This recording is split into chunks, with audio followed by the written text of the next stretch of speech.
Y'all, I was supposed to go live on here. I thought I was talking to here. I thought I was live on here, and I wasn't live. I'm just gonna get the video from the clock app and I will port it on here. I'm so sorry I made that mistake. It was a whole huge thing. Big reveal. I'll shave my head. And so that's part of it. And then the other discussion was on living in faith and what does that look like? Because a lot of people are not living in faith. They are living in the other F, which is fear. And something that has been sticking out like a sore thumb this week are people who profess to be Christians who want to control the world around them, not control themselves, and not live in faith. If you need to control the world around you, that is living in fear, not faith. If you have any inkling to like have to control things, that is a fear, that is a trauma paradigm, that is not faith. When you have the feeling you need to control something, that often leads to abuse. The core ideology of abuse is control because of fear. Fear of being out of control, fear of being embarrassed, fear of being not enough, fear of being, there's so many fears underneath the desire and the need to control. And in a way that it becomes abusive. So like removing women's autonomy from their bodies, that's abusive. That is causing problems. That is doing the opposite of what people want, where this is causing so many horrific issues. And then just to kind of poke at it more, be like, oh, the birth rates are so low. What can we do to improve them? Why don't we give women health care so that we can have healthy bodies to reproduce? But apparently that living in fear, that inability to really do the research, to really understand, to really have those insights, no matter how shocking they are, if you have faith, it doesn't matter. A lot of science came from the Christian religion, yet people are like, no, we need to separate science from Christianity because it's scary. It's scary. It might disprove. Nothing is disproved anything. We learn more and we get more awestruck by how intricate and amazing the world is.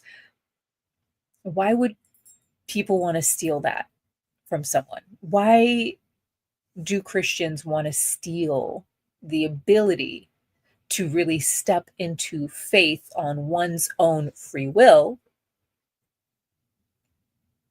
Why would you want to steal that from someone?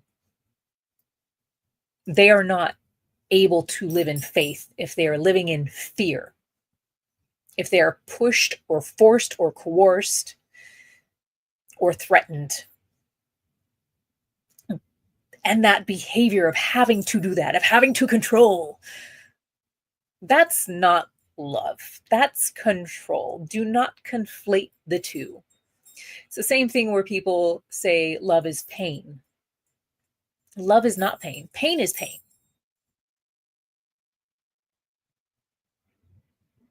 If you think love is pain, you're confused. And one thing to really do is to sit down and really write down, what is love to you? What is it really? And if you're going, love is pain, no, pain is pain. Love is love. Learn what love actually is. You know what pain is. Now, if you want to go with love isn't pain, then you can do the opposite, right? So if you're like, for this exercise, love isn't pain. Great. That's good. Because it's not. But love is healing. Okay. Healing of what? Love is healing of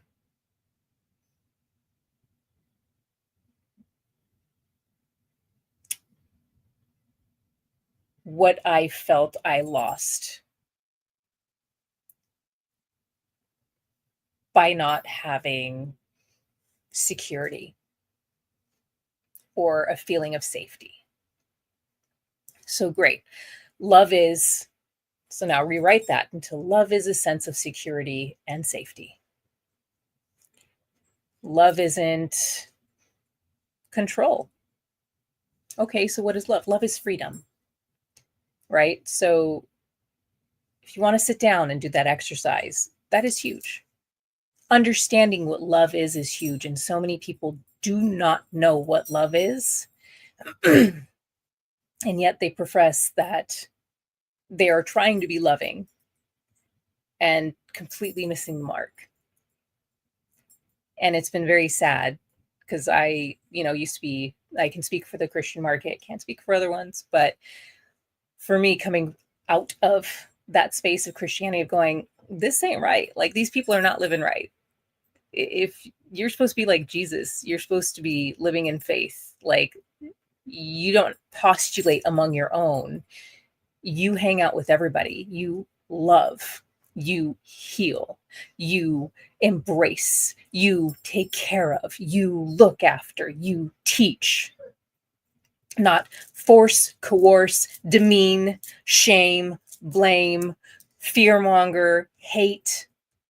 Those are all sins, actually. in the text, all of that is noted as a sin. And it is so crazy to me to see so many Christians living in that space of sin.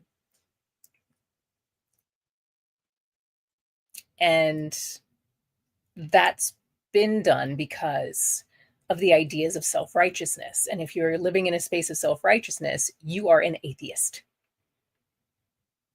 If you believe you are self-righteous and you say, oh, I believe in Jesus, but you're living the self-righteous life, you actually don't believe in Jesus. You're an atheist because you've put yourself in the place of Jesus, of being able to decide who is or who isn't going to hell, which is debatable. That's not being a Christian. That's not believing. That's not being in faith. And when you are in faith, you are in a sense of security. You are in a sense of actual belief that your deity, your principles, your practices can hold you in whatever situation, whatever space you're in. And you can be at peace in those spaces, knowing that you are walking the walk and talking the talk, but you don't need to control the space. You know that you are safe, secure. You have that faith and you have that belief to begin with, ingrained so heavily so that it doesn't matter what's happening around you. You're living in faith. That's what living in faith is. It's not, I'm going to be in certainty and I know that everything's going to be good. And I postulate with these people because I can't tolerate someone of a different orientation or all these different things, like these wokeisms. By the way, if you're anti-woke, just go to sleep. This is the same exercise of knowing what love is, right? Like, if this, then that. If you are anti-woke, then you are a sleeper and you are pro sleeping, which means you are not aware. You are unaware. You might as well be a zombie.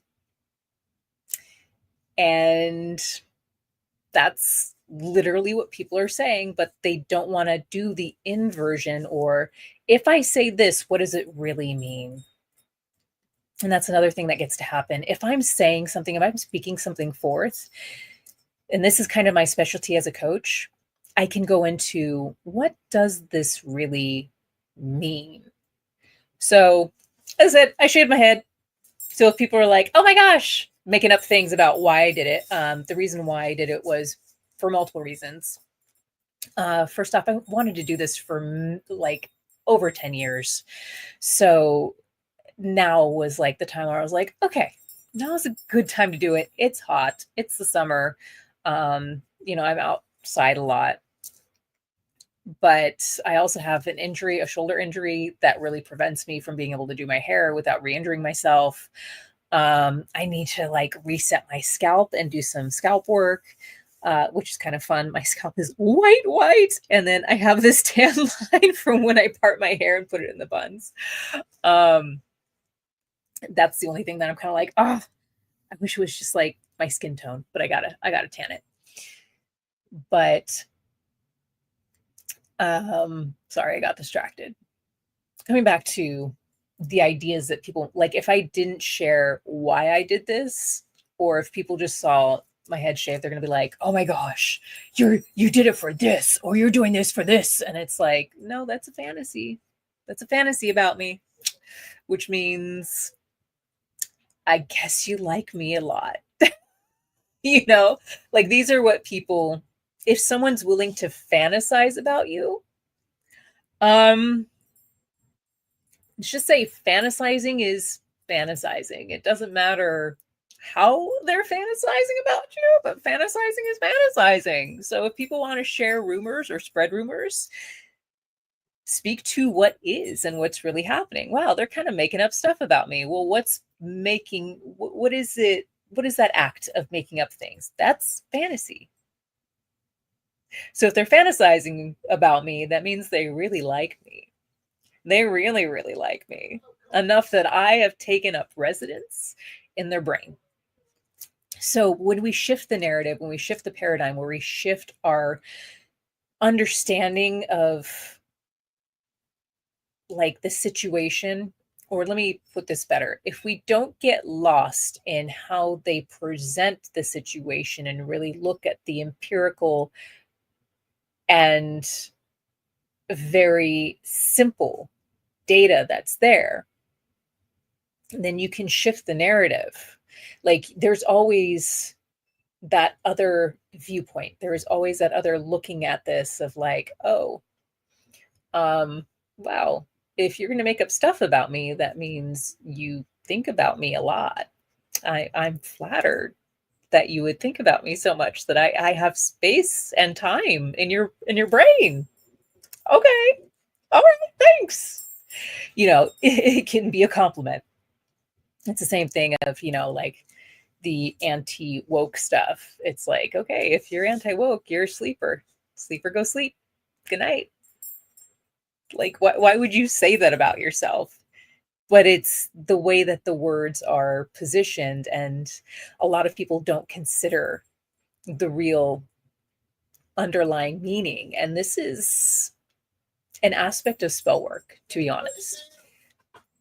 You have to really understand what is happening with the words that you say. And this is something that I'll dive deeper into with manifestation. When we're manifesting things, doing something in that way of like, well, I'm anti, no, don't do that.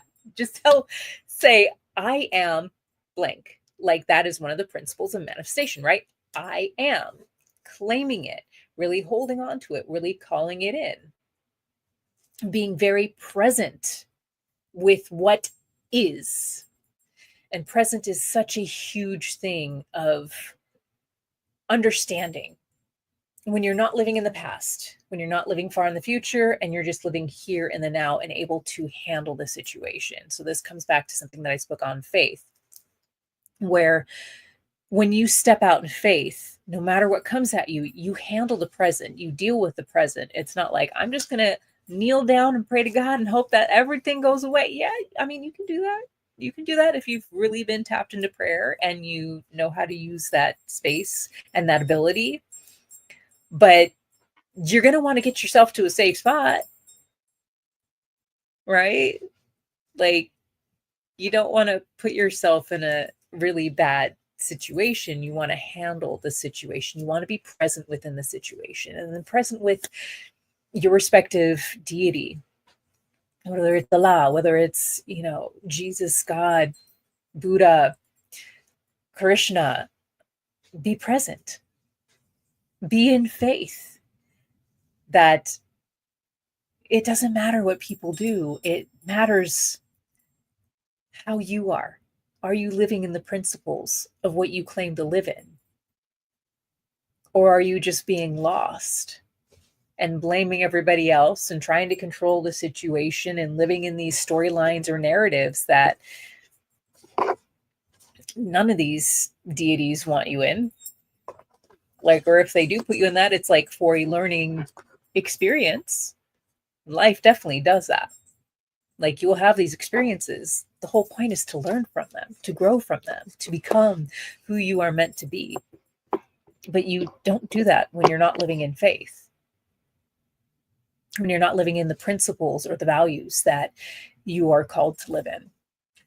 So that's a little short snippet of what I shared. I will upload the video from the clock app because I forgot to press stream here on the live stream, but you got a little taste of what I did. It's a little more neatly packaged. So I will get that on here as well. So thank you all for joining, and have a beautiful evening, and share in the comments what you think about that. And then also I wanted to share that the Resilience Journal is out. The Resilience Journal is definitely a guide to help you to connect with community, live in faith. One of the things I brought up was the Rosetto phenomenon, which is a community that was in Pennsylvania. And this I learned about from Malcolm Gladwell in Outliers, where this community had lower rates of illness, lower rates of heart attacks, low crime, low criminals, like, because everybody was in community, everybody worked together, everyone was connected. And we need to get back to those ideas of community so that we're not in so much fear. When you are connected and in community, there isn't that space of fantasy to kind of fill the gaps. And a lot of people are already kind of prepackaged with a lot of fears.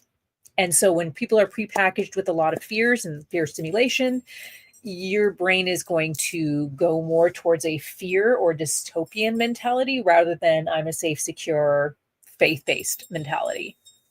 And so that's also a lot of the issues that have been happening lately. But harkening back to that, coming into community, claiming your sovereignty, claiming yourself, stepping into what faith really gets to be, and knowing your power and your abilities to overcome things and to get through situations is what the Resilience Journal is all about. So check that out. Link should be in the description area. Definitely get that. Let me know how it goes. I'm thinking of starting a group. I want to get some feedback from people on it, like what would support you in filling out a journal daily and committing to that, having that accountability to see it through, because it's pretty in-depth training. Actually, it's different. It's kind of like a workbook, but it's not a workbook. It's a journal. It's really for you to do this deep dive internally and reveal your resilience. And it's a guide on that is actionable.